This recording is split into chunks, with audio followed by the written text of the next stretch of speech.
a critical choice for our new administration. And to have a discussion of various policy issues like agriculture is certainly very welcome. And I want to congratulate IDEG for the idea behind the policy panel series. Let me also add that I'm a development economist, not an agricultural economist. I come to this subject asking what can agriculture do to the economy as a whole. And I also have a much stronger focus on international experience in the relationship between agriculture and development. I do hope also that in the discussion session and in the Q&As we can focus even more concretely on some of the challenges facing Ghana.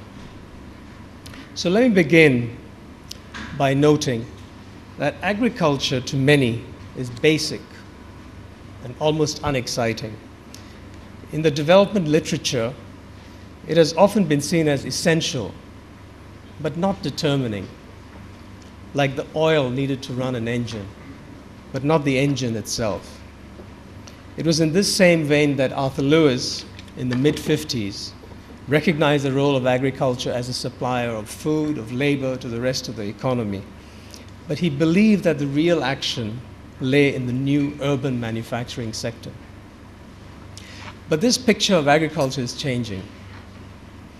Kofi Annan, who chairs the Alliance for a Green Revolution for Africa, AGRA, has recently said, the advancement of agriculture with a focus on smallholder farmers is central to the progress in the developing countries of Africa. It was only recently that food riots ran through countries like Senegal, Burkina Faso, Cameroon, Mozambique, Bangladesh, Haiti. We've also seen foreign investors from land-scarce countries suddenly seeking to develop agribusiness projects in many African countries, for example, in the Sudan, in Angola. We have seen concerns about African agricultural productivity lead NEPAD to set up a comprehensive African Agricultural Development Plan, or the CAADP. We know now about AGRA, and the Rockefeller and Gates Foundations are supporting AGRA with enormous resources. The World Bank in 2007 dedicated its World Development Report to the subject of agriculture, 20 years after its last report on agriculture. So what does all of this mean for Ghana? Should we accept the current performance of our agricultural sector with complacency? Should we accept the recent growth of 5.2% a year that we've seen in the last 5 years in agriculture as evidence of its resilience? Or should we also be re-examining its role? My main message today can be made in 5 points. A, the food crisis is a wake-up call. Agriculture has a central role to play in promoting growth and poverty reduction in the Ghanaian economy. B, recent agricultural performance, yes, has been impressive, but it has been based largely on extending the cultivation of land on external conditions and not on increasing agricultural productivity. So C, Ghana needs an agricultural revolution based on productivity growth to reduce poverty, to promote growth, and to provide food security. And we can show, D, that with the implementation of strong pro-agriculture policies, Ghana can raise its GDP growth rate by at least 1% of GDP a year. It can raise at least 1 million more Ghanaians out of poverty by 2015. It can improve the rural livelihoods of Ghanaians significantly, making a dent in the poverty of the rural savannah, especially the north. And finally, E, that this outstanding contribution to Ghana's development will require major political economy changes, which will be impossible to achieve unless political leadership, civil society organizations, the private sector, the media, all play critical roles in moving this forward. Now, in support of this message, I will do the following. I will try and address 3 questions. The first question, why is agriculture so important? Why does it make sense for Ghana to focus on agriculture? So it's the why question. The second question, what is to be done? What key factors will help Ghana usher in an agricultural revolution? That's the what question. And thirdly, how is it to be done? How can the political economy challenges that this policy agenda pose be addressed? And that's the how question.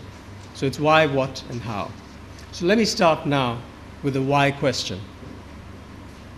Agriculture policy is important for Ghana's development for three reasons, and I think we've already mentioned those. Because it reduces poverty, because it promotes growth, and because it's important for food security. So let's talk about pro-poor development. What evidence is there for the compelling nature of agriculture in reducing poverty? The best evidence for this comes from China. China's poverty rate fell by more than 50% between 1981 and 2005. In 1981, China's poor outnumbered Africa's by almost 4-1.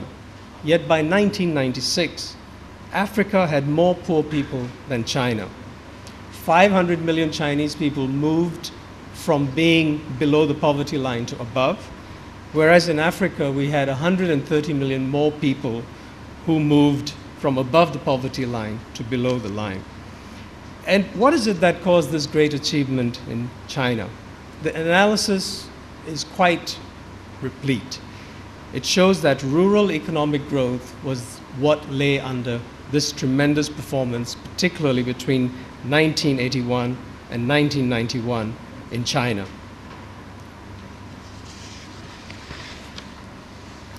Christensen and Demery have argued that an African development strategy that is firmly grounded in agricultural and rural development can indeed result in a more sustained impact on poverty. Just as in China, there will be some emphasis and there will be a time for manufacturing and for services.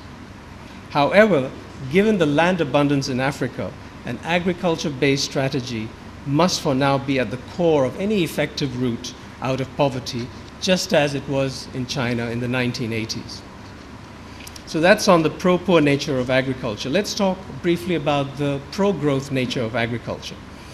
The recent World Development Report from the World Bank indicates that agriculture and growth differ across groups of countries. It classifies countries into three: agriculture-based countries, transforming countries, and urbanized countries. And countries typically move from one phase to another. Most African countries are in the agriculture-based category. About 30% of their growth comes from agriculture. And then we have countries like China, India, Indonesia, and Morocco, which are in the middle group, and they have about 7 to 10% of their growth from agriculture.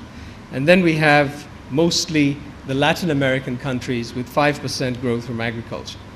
The important thing is that countries moved through these three phases. And when we look at the experience of China and India, they started off as agriculture-based economies and are now in the transforming category.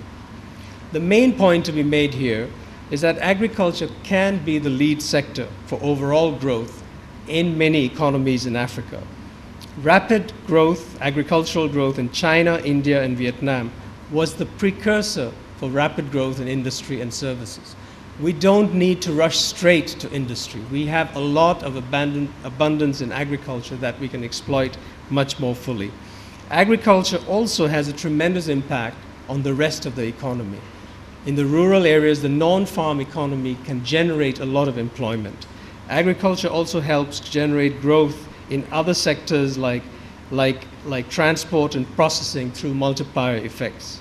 So the point that is to be emphasized here is that agriculture, in addition to reducing poverty, can make a tremendous contribution to increasing growth in the country. And then we turn to the third issue, food security.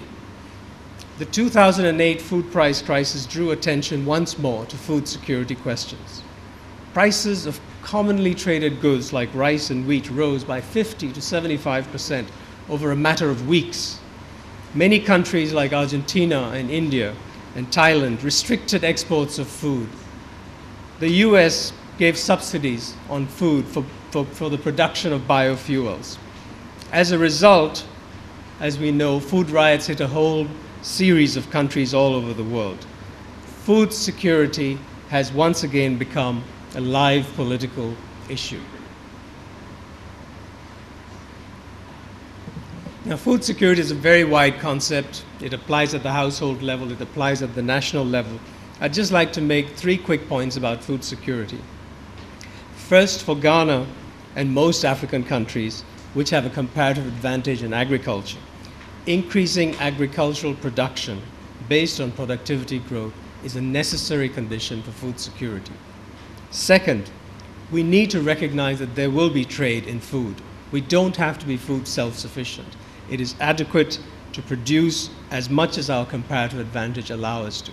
But we should note that unfortunately trade in agriculture has been distorted by a number of interventions which need to be taken away. Some of these we already know very well relate to the subsidies by the European Union on agricultural production in the EU, as well as by the US on cotton production in the US, both of which have had some negative impacts in Africa. Third, even with trade and production, we must remember that the recent crisis reminds us that there's a need for countries to have some residual capacity to deal with food crisis.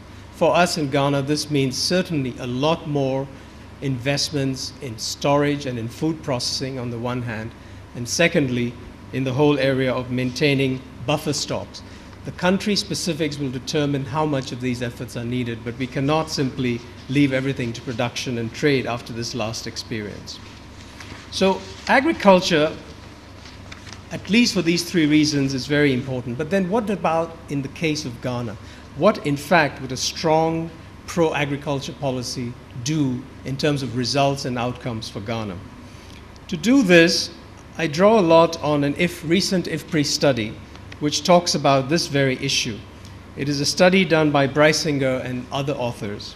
And I want to do this in 3 stages. First, what has Ghana's recent agricultural performance been like? Second, what will happen if Ghana continues with the same kinds of policies in agriculture that we've had in the last 5 to 7 years? And third, what would a business unusual approach be, and what would the result of the business unusual approach do? Would it in fact make a big difference to performance of the Ghanaian economy? So let me take the first question on agricultural performance in recent years in Ghana. As we said earlier, it's been impressive. Agriculture has grown in 2001 to 2006 by 5.5% annually, which is much higher than in previous years. In previous years, the growth was 2% for 91 to 95, and it was 4% from 96 to 2000. The issue, though, is this sustainable? Analysis suggests that most of this was actually achieved by extending the land under cultivation, much less so than by increasing agricultural productivity. So the whole question of how sustainable this is comes to the fore. And you actually get much more of a sense of that when you look at the yields of different crops in Ghana and how these yields compare to yields in other comparable countries. And the yield gaps are very large. For example, the yield gap in oil palm is 20%, the yield gap in maize and rice is 40%, and even in cocoa apparently is as high as 60%.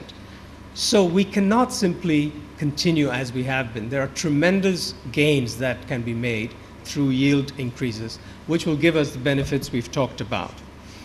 So what Breisinger does, what they do actually, is to look at 2 scenarios with a very interesting model, one in which you continue with the same policies, another in which you have a pro-agricultural policy stance.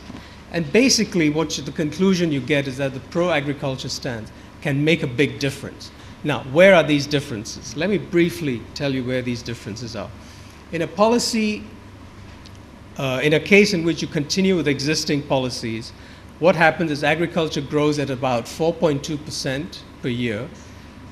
National poverty falls from 24% today to 16% by 2015, so it's a fall of 8%.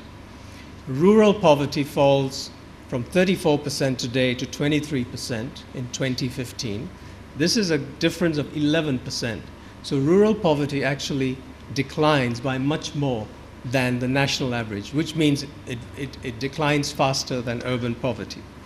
And in a region where the poor are concentrated, in the northern savannah, poverty falls from 59% to 49%.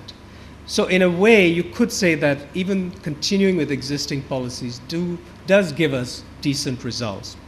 But I think it's interesting to look at the next scenario, the scenario in which agriculture grows not at 4.2%, but at 6%. Now here, what happens to the poverty indicators? National poverty, which is 24% today, falls now to 12% as opposed to 16%. So it falls by 4% more than in the previous case.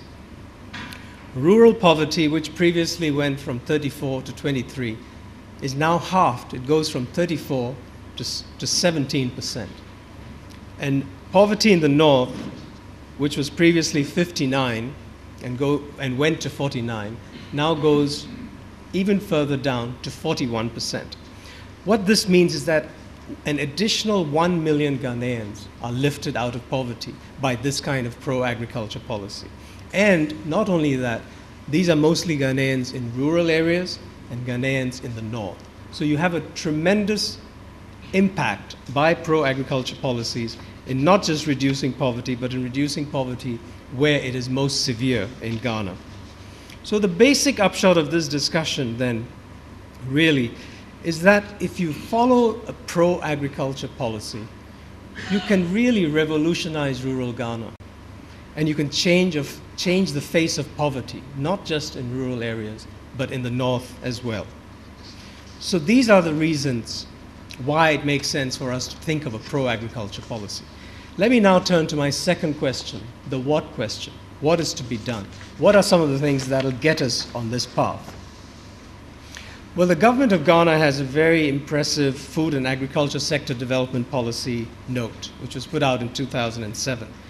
It provides a comprehensive statement of the problems, the approaches for attaining 6% growth in agriculture over the next several years.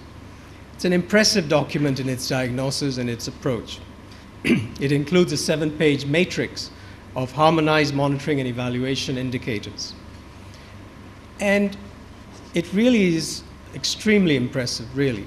However, when you look at it, you realize that even though it recognizes that previous attempts failed because of implementation problems, and even though it recognizes that not everything can be done at the same time, it does not yet offer either a clear implementation plan of which agencies will do what to achieve what outcomes by when, nor does it establish a clear sense of priorities amongst all the actions. So building on FASDEP 2, what we're doing here now is to identify 10 priority actions in agriculture, which will contribute significantly to the kind of pro-agriculture scenario that I described just a few minutes ago. We can classify these 10 priority actions as a way of remembering them into 4 groups. First, the whole area of assets for small farmers, assets. Second, the whole area of markets for small farmers.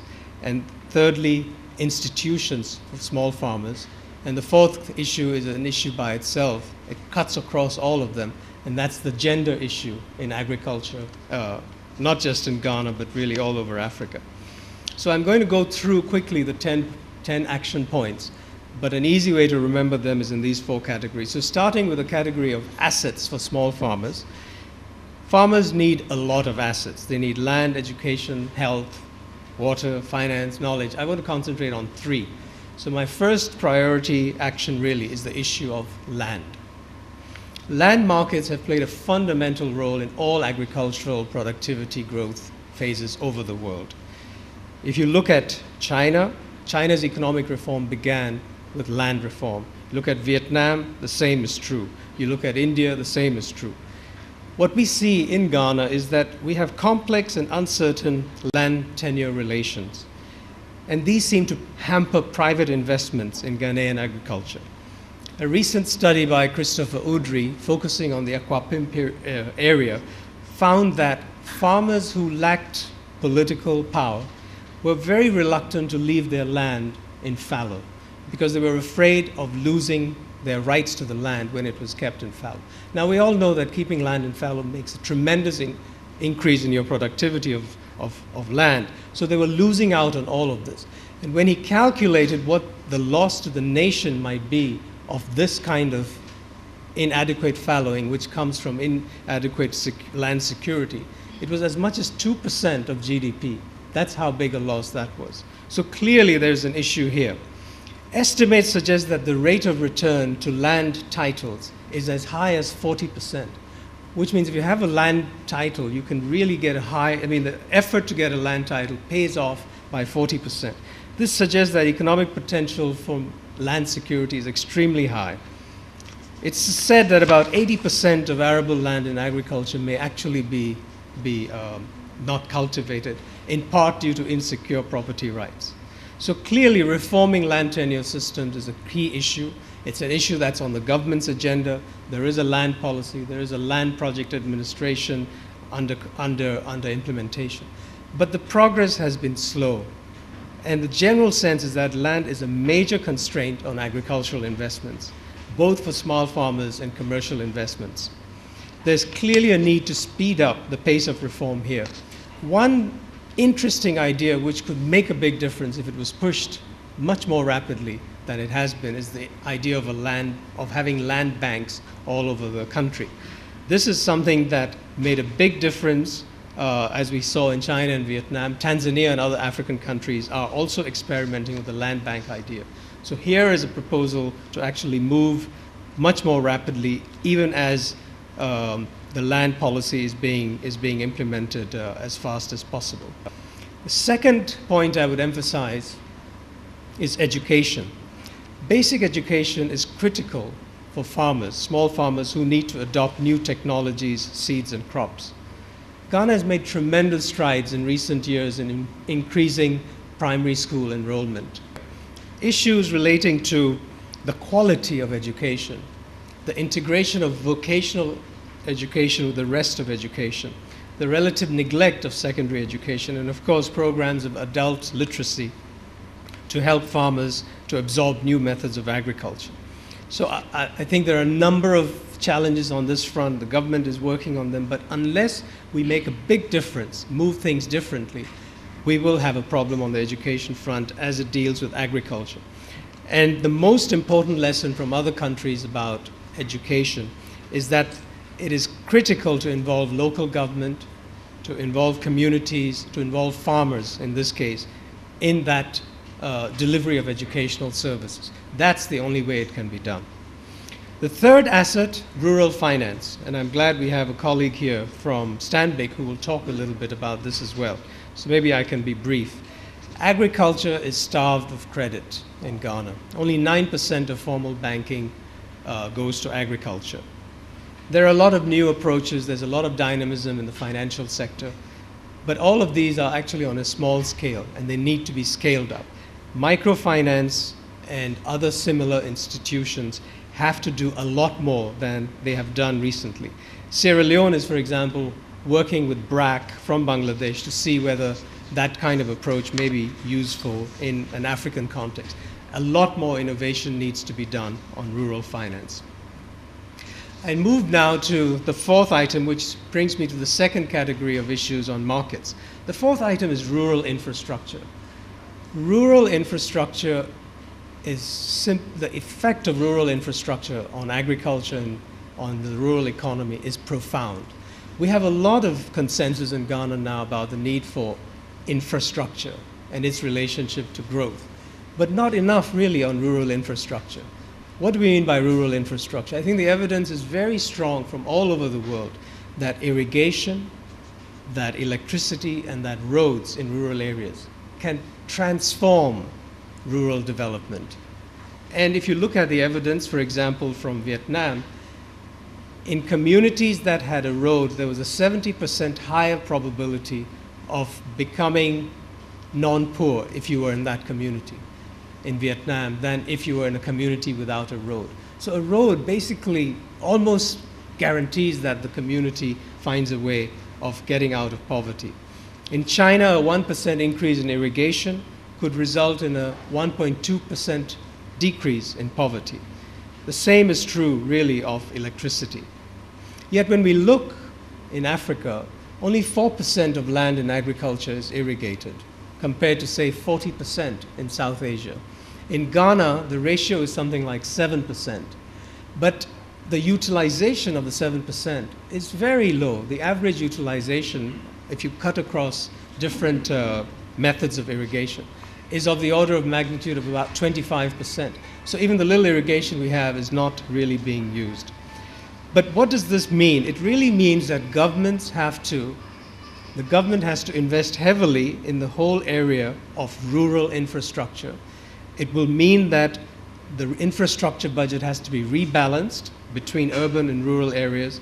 And of course, this will be politically difficult, given the strong urban bias in such expenditures. My fifth issue, input markets. There's now a recognition that leaving it just to the small farmer on his own or her own to get access to new seeds and fertilizer is not going to work. Subsidizing inputs may be a solution in some contexts, but the subsidies have to be smart subsidies. They have to use the private sector. The subsidies have to be temporary. Malawi has found a way of developing a system of smart subsidies that gave out seeds and fertilizer to its farmers 3 years back, right after a drought. And 2 years later, they had pretty much doubled agricultural production. But we have to be very careful here. It's better not to get into this business if you can't get out. If you look at the Indian experience, India started subsidies on irrigation and on electricity 40 years back in the 60s, and they're still trying to get out of them because the lobbies have gotten so strong. So there is something to be done, but we have to be very cautious, and it's better not to do it if you're going to get stuck. Output markets, an important point here. That's my sixth point. Small farmers all over the world are participating in high-value markets. Some of our own farmers are, the pineapple exporters, the papaya exporters. There's now a supermarket revolution, and our small farmers can, in fact, get to those supermarkets. There's a new opportunity. But this will not happen without some support to the small farmer. Fresh and processed fruits and vegetables, fish and fish products, all of these are now worth about $140 billion in exports globally from developing countries to developed countries. Enhancing small farmer participation in high-value markets really will depend a lot on some of the things we've talked about: infrastructure, extension, and finance. Let me move to the seventh point, producer organization, which is part of my institution's category. Producer organizations are essential for small farmers to achieve competitiveness. They have in part expanded to fill the gap left by the closure of marketing boards and in response to democratization. Their growth has been spectacular in Senegal and Burkina Faso, as well as in other countries. They're also not problem-free, but they are essential. They sometimes have low managerial capacity. They sometimes get captured by elites. But public service has a role to play in facilitating the setting up of producer organizations. My eighth point, research and development, and I'm glad I have a colleague from CSIR here. I think we have to recognize that agricultural productivity is essentially driven by adopting new technology, and that new technology needs to be tailored to local conditions. Research and development in Africa has grown by only about 20% in the last 20 years. In India and China, it has tripled. In Brazil, it has quadrupled. So clearly, there's a gap here. We have had, both regionally and nationally, R&D organizations for decades, but they're poorly staffed, they're poorly resourced and managed. Not surprisingly, the crop yields in Africa have been well below world standards, and similarly in Ghana. Because these technologies are specific to the location, they also need to be adopted through participatory and decentralized approaches. So a major effort to revamp R&D institutions will be critical. Again, it's a rebalancing of expenditure which will be difficult politically. My ninth point is similar: extension services. We've had them for ages, they've gone down, they're coming back up, but again, they need to be reinforced. There's a need for public sector reform processes to make a difference to how effectively extension officers provide their services. And my last action point, the 10th one, relates to gender. There are serious gender disparities within agriculture. Typically, women are confined to food production, and men dominate cash crop production. Well, in any pro-agriculture scenario that we can think of, agricultural development will include diversifying into cash crops by men as well as women. Access to inputs, to credit, to land have tended to be biased in favor of men and against women. This will have to change. In Burkina Faso, for example, this has happened, and women's increasing access to inputs has made it possible for output to grow by 20% just because they have better access to inputs. Gender issues in agriculture will be central to any effort to raise agricultural productivity. There is absolutely no escape from that. So let me now turn, we have our 10 action points, to my third broad question: how? How is this going to be done? There are so many political economy questions, and I think this is where the most one can do is ask for activism on the part of many, many organizations and individuals in our country. Now, why am I emphasizing political economy? Policy change is partly a technical issue. The 10 points we've talked about are points that are in the government's policy, among many others. What is different, though, is that we need to recognize that it also requires that you have the right political economy in place for these action points, these action policies to be implemented. The policy environment has to be the right one. So in concluding, what I'd like to do is to discuss the political economy challenges facing agricultural reform not just in Ghana, but in many developing countries. IDEG and McKay recently wrote, "The lack of policy focus on agriculture raises the question of the extent to which urban bias continues to affect policy making in Ghana." We have recent work by economists like Asimoglu and others who have tried to provide a framework for understanding the link between policy choices and the underlying economic and political institutions. This is where the rubber hits the road. Policy choices depend on the underlying economic and political institutions.